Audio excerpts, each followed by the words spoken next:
Olá! Sair da classe média é uma meta para muita gente, né? Mas a questão é: será que as regras de sempre ainda funcionam? Hoje, o que a gente vai fazer é analisar 7 lições financeiras clássicas, mas com um toque diferente. Vamos adaptar todas elas, criando um plano de ação com os olhos no futuro. Mais especificamente, um plano para 2026. Para começar, é bom a gente entender de onde estamos partindo. A fonte que inspirou nossa conversa define a classe média de um jeito bem preciso. Olha só. Nem pobre, nem rico. O que cria em nossa mente esse interesse em chegar ao próximo passo, mas também gera ansiedade. É exatamente esse lugar, sabe? Esse meio do caminho que gera desconforto, mas que ao mesmo tempo dá uma vontade enorme de avançar. É daqui que a gente começa. E aí vem a grande pergunta, né? Aquela sabedoria financeira que a gente ouve desde sempre, será que ela dá conta dos desafios e, claro, das oportunidades bem específicas que 2026 promete trazer? É isso que a gente vai descobrir. Como dar uma repaginada nesses conselhos para eles funcionarem para o que vem por aí. Nosso roteiro está dividido em 3 partes bem estratégicas. Primeiro, a gente vai firmar o alicerce, a base financeira. Depois, vamos ver como pisar no acelerador dos ganhos. E, por último, vamos falar das estratégias para pensar no longo prazo, certo? Então, vamos lá. Bom, começando pela parte 1, construindo sua base financeira. É aquela história, né? Antes de sair para o ataque, a defesa tem que estar muito bem montada. O foco aqui é criar aquela base sólida que vai sustentar todo o crescimento lá na frente. A primeira lição é um clássico dos clássicos, mas que muita gente ignora.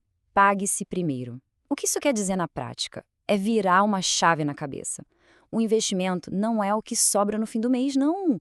Ele é a primeira e mais importante conta que tem que ser paga. Essa mudança de mentalidade, por si só, já é poderosa. E qual é o número mágico que a fonte sugere? É este aqui, 25%. A meta é separar e investir 1/4 de toda a renda assim que ela cai na conta. É um percentual agressivo? Sim, é. Mas a ideia é justamente essa: acelerar os resultados de um jeito que realmente faça a diferença. E para a gente ver como isso funciona na vida real, dá uma olhada nesse cenário. Pensa numa renda mensal de R$ 5.000. Se a gente separar 25%, estamos falando de R$ 1.250 por mês. Com o juro real de 8% ao ano, o que acontece daqui a 15 anos? O resultado é este aqui. Isso ilustra perfeitamente o poder dos juros compostos. Depois de 15 anos, o total ganho só com juros, mais de R$ 350.000, já é maior que todo o dinheiro que saiu do bolso para ser investido.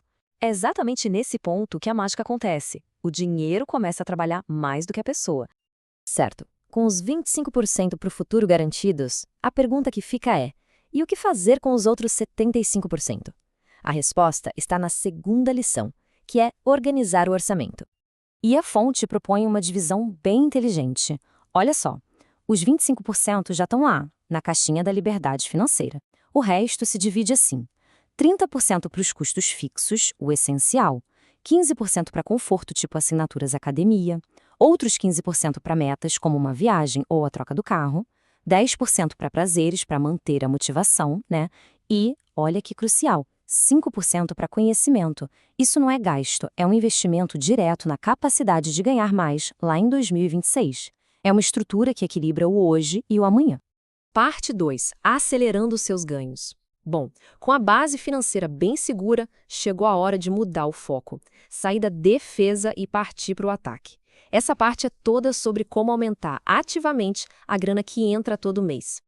E a terceira lição é sobre diversificar o tempo. A fonte argumenta que é muito, mas muito difícil mesmo sair da classe média rápido, dependendo só de uma carreira tradicional. A sugestão é ser, e aqui vai entre aspas, um pouco infiel ao emprego principal. É buscar uns projetos extras, uns freelas, quem sabe até um pequeno negócio. O grande objetivo é nunca ficar refém de uma fonte de renda só. Isso nos leva a uma pergunta bem provocadora da fonte, que é a seguinte: qual é a única habilidade que a classe média mais odeia? A resposta? Vender. Pois é, a fonte é bem categórica nisso. Superar essa aversão a vendas é um divisor de águas. Mas calma, não estamos falando só de vender produtos, não. O conceito de vender aqui é bem mais amplo. Não é só sobre um produto físico. É a capacidade de vender uma ideia, de convencer seu chefe sobre um projeto, de se vender numa entrevista. É ter uma boa oratória, saber apresentar o seu valor é uma habilidade essencial para qualquer carreira ou negócio que se queira construir. Parte 3. Jogando o jogo de longo prazo. Agora a gente entra no pensamento estratégico. É sobre como proteger tudo que foi conquistado e garantir que esse plano todo seja sustentável, que ele dure. E a quinta lição é sobre proteção pura, construir uma reserva de emergência sólida. Isso é prevenção. É para evitar que um imprevisto, uma demissão, um problema de saúde desfaça anos de progresso. E o pior, que destrua sua motivação para continuar.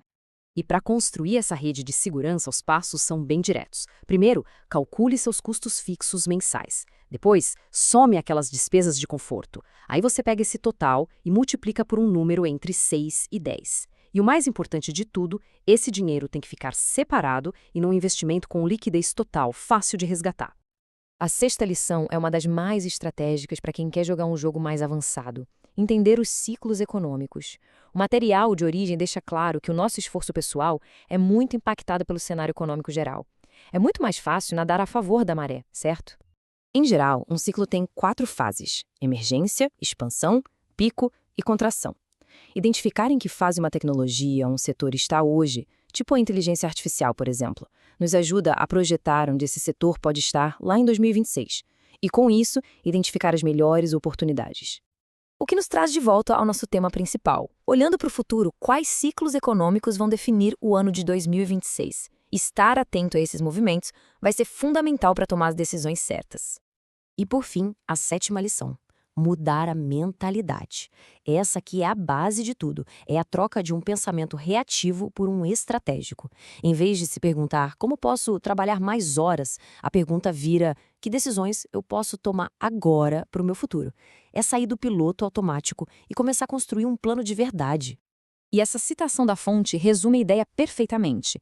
Não é sobre onde se estará no próximo ano, mas o que se pode construir este ano para chegar ao próximo estágio. O foco é na construção, na proatividade, no hoje. E isso tudo nos deixa com uma reflexão final para levar para a vida. O plano que está em ação hoje, agora, ele está de fato construindo a vida que se deseja ter em 2026? A resposta para essa pergunta pode ser o primeiro passo para uma grande virada.